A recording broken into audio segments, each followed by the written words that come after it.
2003 FJR1300, one of the best bang for your buck used motorcycles on the market. This one has 43,000 miles on it, 43,158 to be exact. If you've been following my channel, you may have seen my 2010 FJR I picked up last year. This one is my father's bike. He's had it for quite a while now. I believe he picked it up with 15,000 miles on it a couple years back, and he absolutely loves it. Just a low maintenance, reliable machine. And now, 2022, we're approaching 2023, you can pick these up under 3K. Of course, they're gonna have a little bit more high mileage on them, but these are known to go over 100,000 easily. There's only a few aftermarket things on this bike: the Remus Revolution mufflers and these fog lights. Now, the bike does have an aftermarket paint job, the cherry red. It did not come in this color scheme from the factory, as well as this top bag. It does have from the factory side saddlebags. I did not put those on. If you want to see what those look like, I do have a video of my 2010 FJR. I'll throw a link down in the description box below if you want to check those out. And we have some sliders on the side. So Yamaha actually launched this bike in 2001 to the European market, and they started bringing them over here in 2002, a limited amount in August, and then in 2003 is when they fully launched the bike here in the US. So this is one of the first model years to be introduced into the US. I'm not sure when they moved to second gen, which mine is a second gen. I believe it was 2008, 2009. If you happen to know when they went to second gen, let me know in the comments below. The bike weighs in at 635 pounds. It has 145 horsepower and 99 pounds of torque. Now, if you're looking for a used 1200 Triumph Trophy or a Honda ST1100, this bike pushes 25 to 35 horsepower and 18 to 35 pounds of torque more in that year range. 0 to 60 in 3.5 seconds, and a fuel capacity of 6.6 gallons. On some of the forums, the owners are saying they're getting up to 300 miles on a full tank of gas. Now, that's obviously going easy on the bike. My father averages about 42 miles per gallon with this one. Well, without further ado, let's hop on the bike and I'll take you guys for a cruise.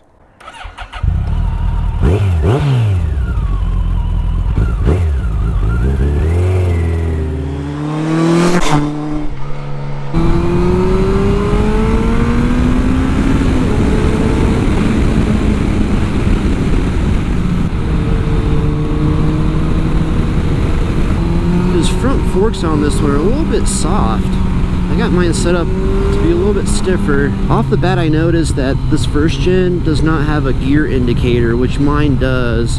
Another awesome feature on this one, the automatic windscreen. Too much wind, press of a button, windscreen goes up. Want to get it back down, press of a button. You can stop it wherever you want. Get that perfect wind stream.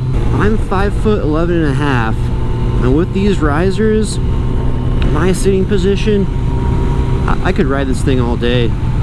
Easily go 500 miles probably.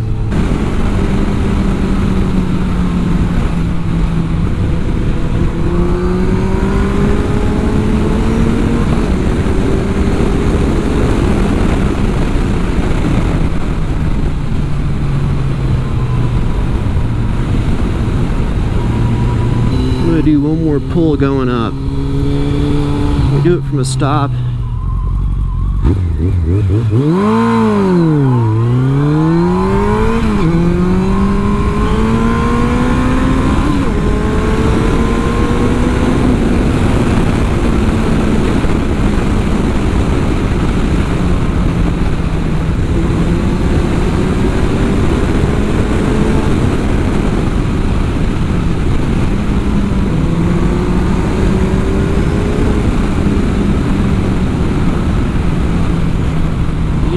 Feel that weight. It's a heavy bike, 635 for today's standards. I'd say that's pretty heavy. Hit the highway for a second.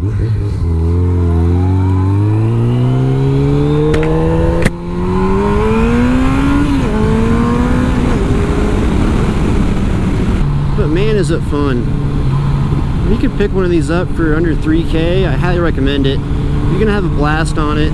It's a comfortable bike. I mean, it's fast enough. How much more faster do you want to go?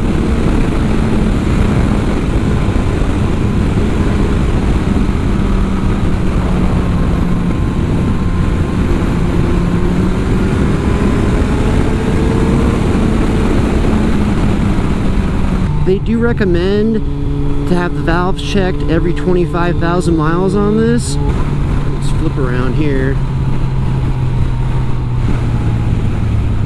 Did I mention this bike shaft drive? I don't believe so. I'll hop off and show you that. There's the shaft drive system. It's kind of a preference thing. The only reason I prefer the shaft drive is the low maintenance factor. You don't have to deal with the chain maintenance, which, you know, cleaning that, tensioning it, all that stuff. Let's hop back on. I'll give it one more pull up the canyon here.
So if you're on a budget, want a sport touring bike / street bike, I recommend one of these. Plenty of power, a lot of fun, very comfortable, and the biggest thing, very low maintenance, and you got that Yamaha reliability behind it. I'll catch you guys in the next one.